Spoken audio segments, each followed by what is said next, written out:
ভগবান শ্রী শ্রী রামকৃষ্ণ পরমহংসদেব তার ভক্ত শিষ্যদের লোকশিক্ষার জন্য ছোট ছোট গল্প শোনাতেন। সেখান থেকে একটি গল্প আজ আমি পাঠ করে শোনাব। গল্প এক মুদির গল্প শুরু করছি। একজন মহাপুরুষ শ্রান্ত তৃষ্ণার্ত হয়ে পথ চলছিলেন। এমন সময় মুদির সঙ্গে দেখা। তিনি একটু জল চাইলেন। মুদি সেবা যত্ন করে তার পিপাসা ও শ্রান্তি দূর করলেন। খানিক পরে তিনি ঘুমিয়ে পড়লেন। মুদি তার উড়ানিটি অনেক জায়গায় ছেঁড়া দেখে সেটি রিপু করে রাখল। তিনি ঘুম থেকে উঠে অতি প্রসন্ন হয়ে তাকে আনন্দ ও শান্তির ধাম বৈকুণ্ঠে নিয়ে যেতে চাইলেন। মুদি জোড়হাত করে বলল, প্রভু, আমার উপর আপনার এত দয়া, আমি নিশ্চয়ই যাব। তবে ছেলেপুলের জন্য সব জিনিস একটু গুছিয়ে দিয়ে যেতে চাই। আপনি আমাকে 7 বছর সময় দিন। গুরু তথাস্তু বলে চলে গেলেন। 7 বছর পার হলো। গুরু এসে মুদিকে ডাকলেন। সে তাঁর পায়ে লুটিয়ে পড়ে কাতর স্বরে বলল, প্রভু, আমি যে এখনো তৈরি হতে পারিনি।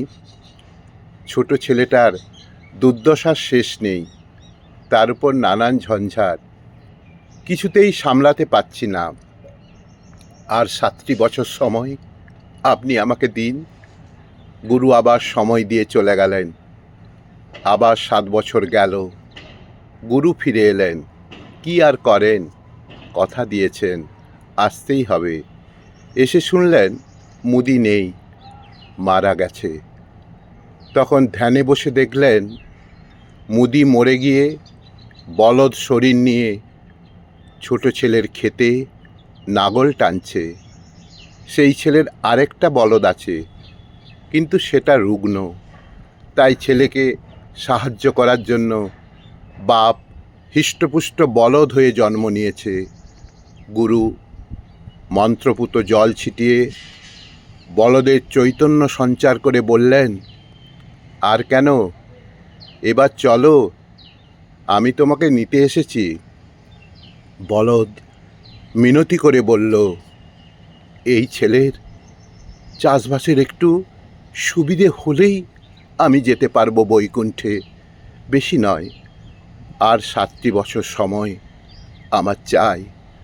গুরু কি আর করেন, দিলেন তাকে সময়। 7 বছর কেটে গেল। গুরু এবার এসে দেখেন বলদটা নেই। বলদের সংবাদ জিজ্ঞাসা করায় মুদির ছেলে বিরক্ত হলো। গুরু ধ্যানে বসে দেখলেন বলদ মরে গিয়ে কুকুর হয়ে এখন ছেলের ঘর জমি জমা পাহারা দিচ্ছে। তিনি কুকুরটার চৈতন্য সঞ্চার করে বললেন, এখনো কি সময় হয়নি? কুকুর কেঁদে কেঁদে বলল, প্রভু, আমি বড় অধম, তাই আপনার এত কৃপা পেয়েও বৈকুণ্ঠে যেতে পারছি না।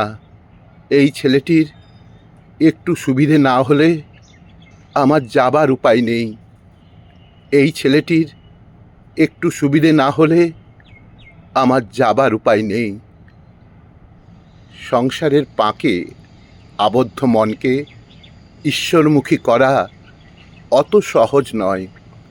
সংসারের পাঁকে আবদ্ধ মনকে ঈশ্বরমুখী করা অত সহজ নয়। গল্পটি শেষ হলো।